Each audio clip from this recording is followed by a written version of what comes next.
Hi friends, Siva YouTube சேனலுக்கு உங்களை அன்புடன் வரவேற்கின்றேன். 11th ஹிஸ்டரி யூனிட் 5 தென்னிந்தியாவில் சமுதாய உருவாக்கம் ஆடியோ வடிவிலான வினாவிடைகள். தக்கான பகுதியில் பொதுவாண்டிற்கு முன் முதல் நூற்றாண்டில் இன்றைய தெலுங்கானா, ஆந்திர பிரதேசம், கர்நாடகம், மகாராஷ்டிரம் ஆகிய மாநிலங்களின் பெரும் பகுதியை உள்ளடக்கிய நிலப்பரப்பில் யார் ஒரு வலுவான அரசை நிறுவினர்? சாதவாகனர். தெற்கே தமிழகத்தின் வளமான பகுதிகளை ஆண்டு வந்த தமிழ் அரச மரபினரான சேர, சோழ, பாண்டியர்கள் யாருடைய சமகாலத்தவர் ஆவர்? சாதவாகனரின். பொதுவாண்டிற்கு முன் 3ஆம் நூற்றாண்டைச் சேர்ந்த யாருடைய கல்வெட்டுக்களில் மூவேந்தரை பற்றிய குறிப்புகள் இடம்பெற்றுள்ளதின் அடிப்படையில் 2 நூற்றாண்டுகளுக்கு முன்பாகவே தமிழக அரசர்கள் தங்கள் அரசுகளை நிறுவிவிட்டதை அறிய முடிகின்றது. அசோகருடைய கல்வெட்டுக்களில். எது புதை மேடுகளின் மேல் களிமண்ணால் கட்டப்பட்டது? ஸ்தூபி. இறந்தோரை எரித்த சாம்பல் எங்கு வைக்கப்படும்? ஸ்தூபிகளில். தொடக்கத்தில் புத்தரின் அஸ்தி எத்தனை ஸ்தூபிகளில் வைக்கப்பட்டன? 8 ஸ்தூபிகளில். அரைக்கோள வடிவமுள்ள ஸ்தூபி எவற்றை குறிக்கின்றது? பேரண்டத்தை. அரைக்கோள வடிவமுள்ள புத்தரின் ஸ்தூபி வேறு எவற்றையும் குறிக்கின்றது? புத்தர் ஆன்மீக உலகின் பேரரசர் என்பதையும். ஆந்திர, கர்நாடக பகுதிகளில் காணப்படும் அசோகருடைய கல்வெட்டுக்கள் எந்த மொழியில் பொறிக்கப்பட்டுள்ளது? பிராகிருத மொழியில். தமிழக, கேரள குகைகளில் காணப்படும் தமிழ் பிராமி கல்வெட்டுக்கள் யாவை? மாங்குளம், ஜம்பை, புகழூர் முதலானவை. சாதவாகன அரசர் ஹாலா பிராகிருத மொழியில் எழுதிய நூல் காகா சப்தசதி. தமிழ் செவ்வியல் இலக்கிய தொகுப்பானது எவற்றை கொண்டுள்ளது? தொல்காப்பியம், 8 தொகை, 10 பாட்டு. தமிழின் மிக பழமையான இலக்கண நூலான எவை கவிதையியலை பற்றி மட்டும் பேசவில்லை, அக்காலத்து சமூக பண்பாட்டையும் பேசுகின்றது? தொல்காப்பியம். சங்கம் மருவிய காலத்தைச் சேர்ந்த எந்த நூல்கள் பொதுவாண்டு 4ஆம் நூற்றாண்டு முதல் 6ஆம் நூற்றாண்டு வரை இதற்கடுத்த கால சமூக பண்பாட்டு சூழலை சார்ந்தவை? 14 கீழ்கணக்கு நூல்களும் 50 காப்பியங்களும் பொதுவாண்டு 4ஆம் நூற்றாண்டு முதல் 6ஆம் நூற்றாண்டு வரை. எந்த நூற்றாண்டைச் சேர்ந்த தொன்மையான கிரேக்க நூலான எரித்திரிய கடலின் பெரிப்ளஸ்? பொதுவாண்டு 1ஆம் நூற்றாண்டைச் சேர்ந்தது. பொதுவாண்டின் 1ஆம் நூற்றாண்டில் மூத்த பிலினி எழுதிய நூல் இயற்கை வரலாறு, நேச்சுரல் ஹிஸ்டரி. பொதுவாண்டில் 2ஆம் நூற்றாண்டில் தாலமி எழுதிய நூல் ஜியோகிராஃபி, புவியியல். ரோமானியரின் நில வரைபடம் எது? பியூட்டன்ஜெரியன் அட்டவணை. 8 தொகை 10 பாட்டு ஏறத்தாழ எத்தனை பாடல்கள் கொண்ட இலக்கிய கருவூலமாகும்? 2400 பாடல்கள் கொண்ட. 3 முதல் 800 அடி அளவு கொண்ட 8 தொகை 10 பாட்டு பாடல்கள் யாரால் இயற்றப்பட்டவை? பாணர்களாலும் புலவர்களாலும் இயற்றப்பட்டவை. 8 தொகை நூல்கள் யாவை? நற்றிணை, குறுந்தொகை, ஐங்குறுநூறு, பதிற்று 10, பரிபாடல், கலித்தொகை, அகநானூறு, புறநானூறு. 10 பாட்டு யாவை? திருமுருகாற்றுப்படை, பொருணராற்றுப்படை, சிறுபானாற்றுப்படை, பெரும்பானாற்றுப்படை, முல்லைப்பாட்டு, மதுரை காஞ்சி, நெடுநல் வாடை, குறிஞ்சிப்பாட்டு, பட்டினப்பாலை, மலைபடுகடாம். சங்கம் மருவிய காலத்தைச் சேர்ந்த எந்த நூல்கள் பெரும்பாலும் நீதி பற்றியும் ஒழுக்க நெறிமுறைகளை பற்றியும் பேசுவனவாகும்? 14 கீழ்கணக்கு நூல்கள். சங்கம் மருவிய காலத்தைச் சேர்ந்த 14 கீழ்கணக்கு நூல்களில் முதன்மையானவை எது? திருக்குறளும் நாலடியாரும். முதன்மையான காப்பியங்களான எவை பண்பாடு மற்றும் மத வரலாற்றிற்கு சிறந்த சான்றுகளாக பயன்படுபவை? சிலப்பதிகாரமும் மணிமேகலையும். யாருடைய கல்வெட்டுக்களே பொதுவாண்டிற்கு முன் 270-30 தென்னிந்தியாவின் அரசியல் நிலை குறித்த முதல் சித்திரத்தை வழங்குகிறது? அசோகருடைய கல்வெட்டுக்கள். அசோகருடைய எந்த பாறை கல்வெட்டில் மௌரிய அரசின் எல்லைக்கு அப்பால் அமைந்த அண்டை அரசுகளான தமிழகத்தில் ஆட்சி புரிந்த அரச மரபுகளான சோழர், பாண்டியர், கேரளபுத்திரர், சத்தியபுத்திரர் ஆகியோரை குறிப்பிடுகின்றனர். இரண்டாம் பாறை கல்வெட்டில் அசோகர் யாருக்கு மருத்துவ வசதிகள் செய்து கொடுத்தார் என சொல்லப்படுகின்றது? மனிதர்களுக்கும் விலங்குகளுக்குமான இருவகைப்பட்ட மருத்துவ வசதிகள் எவற்றில் குறிப்பிடப்பட்டுள்ளது? இரண்டாம் பாறை கல்வெட்டில். மௌரிய பேரரசு எந்தெந்த பகுதிகளை கொண்டிருந்தது? கர்நாடகா, ஆந்திராவின் வடபகுதிகளையும் கொண்டிருந்தது. மௌரிய பேரரசு காலகட்டத்தில் சுதந்திர அண்டை நாடுகளாக எந்தெந்த நாடுகள் குறிப்பிடப்பட்டுள்ளது? தமிழக அரசுகள். சங்க பாடல்களின் தொகுப்பிற்கு பங்களித்த 450க்கும் மேற்பட்ட புலவர்களில் எத்தனை பெண்பார் புலவரும் அடங்குவர்? 30 பெண்பார் புலவரும் அடங்குவர். பெண்பார் புலவர்கள் எத்தனைக்கும் மேற்பட்ட பாடல்களை இயற்றியுள்ளனர்? 150க்கும் மேற்பட்ட பாடல்களை. முக்கிய பெண்பார் புலவர்கள் யாவர்? ஔவையார், அல்லூர் நன்முல்லையார், காக்கை பாடினியார், காவர் பெண்டு, நல்வெளியார், ஒக்கூர் மாசாத்தியார், பாரி மகளிர். சாதவாகனர்கள் பொதுவாண்டிற்கு முன் 1ஆம் நூற்றாண்டில் எந்த பகுதியில் தோன்றினர்? தக்கான பகுதியில். சாதவாகனர்கள் எந்தெந்த பகுதிகளை ஆண்டனர்? மகாராஷ்டிரா, கர்நாடகா, மத்திய பிரதேசம் ஆகிய மாநிலங்களைச் சேர்ந்த ஒரு சில பகுதிகளை அவர்கள் ஆண்டனர். அண்மை கால ஆய்வுகளின்படி தெலுங்கானா பகுதிகளில் ஆட்சியை தொடங்கிய யார் மகாராஷ்டிர பகுதிகளுக்கு நகர்ந்து கோதாவரி நதி தீரத்தில் பிரதிஸ்தான், அதாவது மகாராஷ்டிராவில் பைத்தன் என்னும் நகரை தலைநகராக கொண்டு ஆட்சி புரிந்தனர்? சாதவாகனர். பிறகு சாதவாகனர் எந்த பகுதி நோக்கி நகர்ந்து ஆந்திராவின் கடற்கரை பகுதிகளை கட்டுப்படுத்தினர்? கிழக்கு நோக்கி நகர்ந்து. யாருடைய நூல் ஆந்திர நாட்டிலிருந்து கோட்டைகளுடன் கூடிய 30 நகரங்கள், ஒரு பெரும்படை, குதிரைப்படை, யானைப்படை ஆகியன குறித்து பேசுகின்றது? பிலினியின் நூல். சாதவாகன அரசர்களுள் பெரும் அரசர் யார்? கௌதமபுத்திர சதகர்ணி. சாக அரசரான நாகபனாவை வென்ற யார் நாகபனாவின் நாணயங்களை தன் அரச முத்திரையோடு மீண்டும் வெளியிட்டார்? கௌதமபுத்திர சதகர்ணி. கௌதமபுத்திர சதகர்ணியின் தாயார் யார்?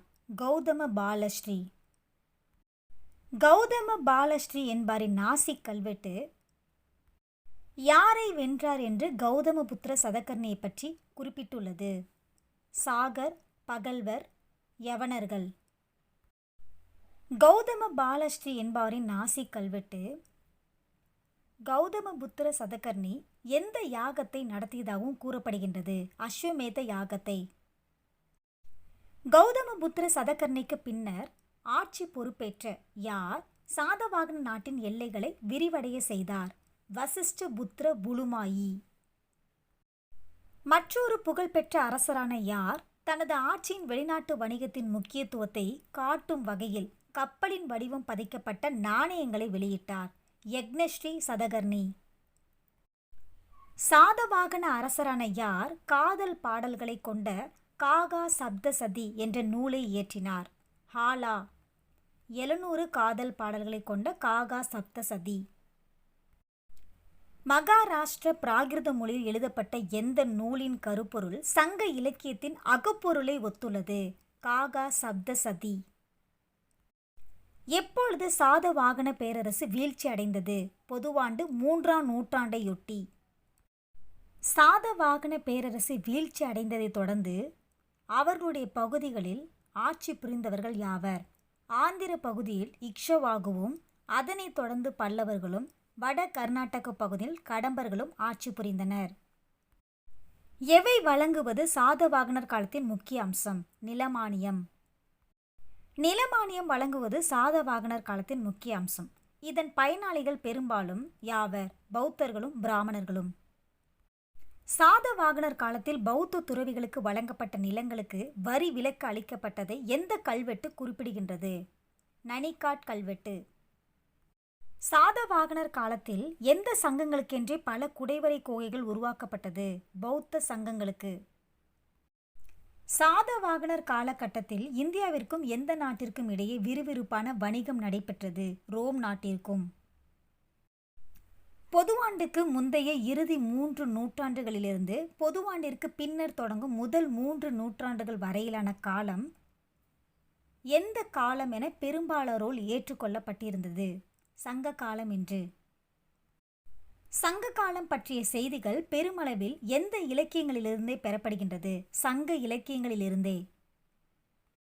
சங்க காலம் பற்றிய இலக்கிய சான்றுகள் தவிர வேறு என்னென்ன சான்றுகள் கிடைக்கப்பெற்றது? கல்வெட்டுச் சான்றுகள், தொல்பொருள் சான்றுகள். இலக்கிய சான்றுகள் தவிர தெளிவான கல்வெட்டுச் சான்றுகள், தொல்பொருள் சான்றுகள் ஆகியவை சங்க காலகட்டத்தில் கிடைக்கப்பெறுவதால் இந்த காலகட்டம் ஓரிரு நூற்றாண்டுகளுக்கு முன்பாகவே தொடங்குகிறது என்று கூறலாம். ஆகவே இந்த காலகட்டத்தை எந்த காலம் என அழைப்பதே பொருத்தமாகும்? தொடக்க வரலாற்று காலம்.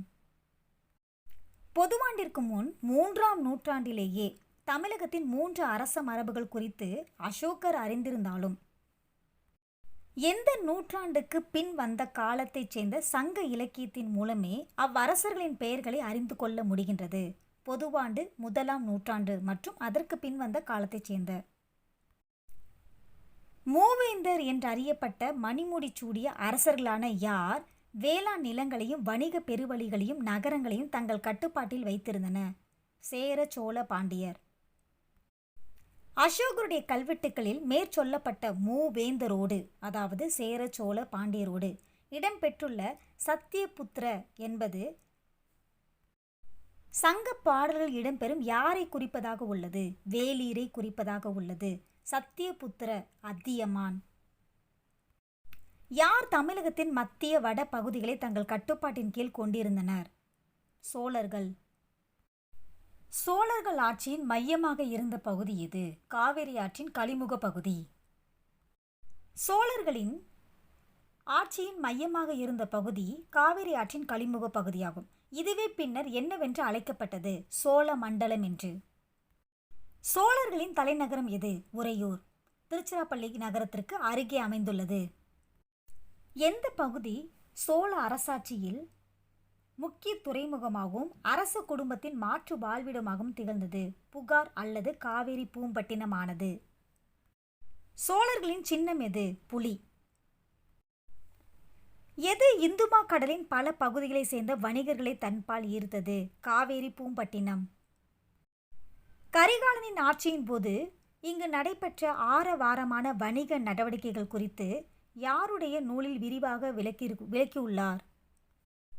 கடியலூர் உருத்திரங்கண்ணனார் பட்டினப்பாலையில் விரிவாக விளக்கியுள்ளார். இளஞ்செச்சென்னியின் மகனான யார் சங்ககால சோழ அரசர்களில் தலையாயவராக அறியப்படுகின்றார்? கரிகாலன். எந்த நூல் கரிகாலனுடைய ஆட்சியை பற்றி விரிவாக கூறுகின்றது? பட்டினப்பாலை. கரிகாலனுடைய தலையாய போர் வெற்றி என்பது எந்த போர்க்களத்தில் சேரரையும் பாண்டியரையும் அவர்களுக்கு உதவிய 11 வேளிர் குல தலைவர்களையும் வெற்றி கொண்டது? வெண்ணி போர்க்களத்தில். காட்டை வெட்டி நாடாக்கியதற்கும் குளம் வெட்டி வளம் பெருக்கியதற்காகவும் காவேரியில் அணை கட்டி வாய்க்கால்கள் வெட்டி நீர்ப்பாசன வசதிகள் ஏற்படுத்தி கொடுத்ததன் மூலம் வேளாண்மை வளர செய்தார் என்பதற்காகவும் போற்றப்படுகின்றவர் யார்? கரிகாலன். பெருநர் கிள்ளி எனும் பெயருடைய மற்றொரு அரசன் வேத வேள்வியான எந்த யாகத்தை நடத்தியுள்ளார்? ராஜசூய யாகத்தை.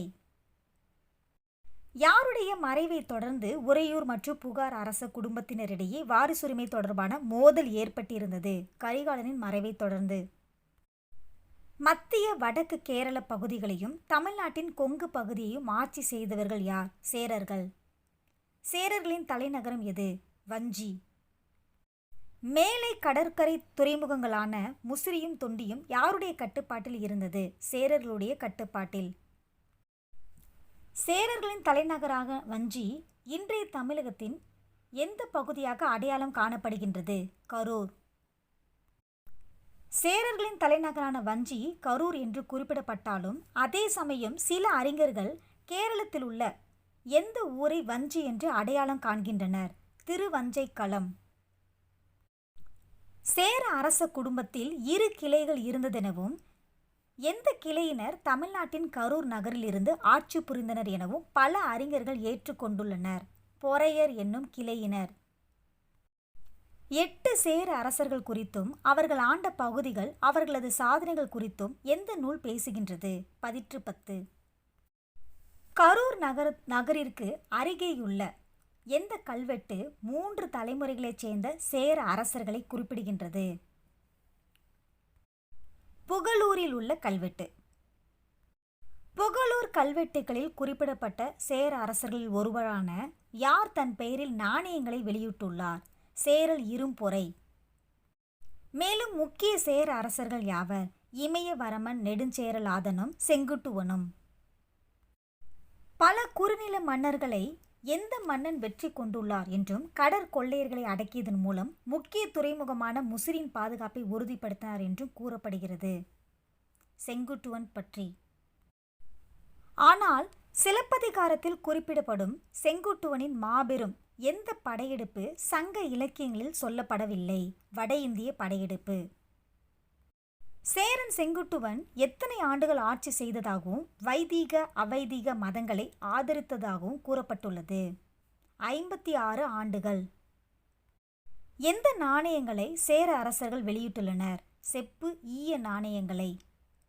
சேர அரசர்கள் வெளியிட்டுள்ள நாணயங்கள் தமிழ் பிராமியில் புராண குறிப்புகளை கொண்டுள்ள அவை எந்த நாணயத்தை போல் உள்ளது? ரோம நாணயத்தை போல் உள்ளது. எந்த மாதிரியான சேர நாணயங்கள் கிடைத்துள்ளது? சேரர்களின் வில் அம்பு சின்னங்களை தாங்கிய நாணயங்கள் கிடைத்துள்ளது. பாண்டியர்கள் எந்த பகுதியிலிருந்து ஆண்டனர்? மதுரையிலிருந்து. தாமிரபரணி நதி வங்காள விரிகுடா கடலில் கலக்கும் இடத்தில் அமைந்துள்ள எந்த பகுதி பாண்டியர்களின் மிக முக்கிய துறைமுகமாகும்? கொர்க்கை. பாண்டியர்கள் காலத்தில் முத்து குளிப்பிற்கும் சங்குகள் சேகரிப்பிற்கும் பெயர் பெற்றது எது? கொர்க்கை. கொர்க்கை பெரிப்ளஸின் குறிப்புகளில் என்னவென்று குறிப்பிடப்பட்டுள்ளது? கொள்கொய். பாண்டியரின் சின்னம் எது? மீன். பாண்டியர்களின் நாணயங்களில் எவ்வாறு உருவங்கள் பொறிக்கப்பட்டுள்ளது? ஒரு புறம் யானையின் வடிவமும் மற்றொரு புறம் புதிய பாணியில் மீனின் உருவமும் பொறிக்கப்பட்டுள்ளது. பாண்டியர்கள் கேரளத்தின் தெற்கு பகுதிகளின் மீது போர் தொடுத்து கோட்டயத்துக்கு அருகேயுள்ள எந்த துறைமுகத்தை தங்கள் கட்டுப்பாட்டிற்குள் கொண்டு வந்தனர்? நெல்கிண்டா. மரபு வழி செய்தியின்படி யார் தமிழ்ச் சங்கங்களை ஆதரித்து சங்க நூல்களை தொகுப்பித்தனர்? பாண்டியர்கள். மாங்குளம் தமிழ் பிராமி கல்வெட்டு பொதுவாண்டிற்கு முன் 2ஆம் நூற்றாண்டைச் சேர்ந்த எந்த அரசனை பற்றி குறிப்பிடுகின்றது? பாண்டிய அரசனான நெடுஞ்செழியனை. எந்த நூல் பாண்டிய அரசர்களான முதுகுடுமி பெருவழுதியையும் மற்றொரு நெடுஞ்செழியனான தலையாலங்கானத்து செருவென்ற நெடுஞ்செழியனையும் வேறு சில பாண்டிய மன்னர்களையும் குறிப்பிடுகின்றது? மதுரை காஞ்சி. முதுகுடுமி பெருவழுதி 8ஆம் நூற்றாண்டைச் சேர்ந்த எந்த செப்பேடுகளில் பிராமணர்களுக்கு நிலங்களை தானமாக வழங்கினார்? வேள்விக்குடி செப்பேடுகளில். முதுகுடுமி பெருவழுதி தான் செய்த வேத வேள்வி சடங்குகளின் நினைவாக எந்த பெயரில் புராண கதை பொறிப்புகளை கொண்ட நாணயங்களை வெளியிட்டுள்ளார்? பெருவழுதி.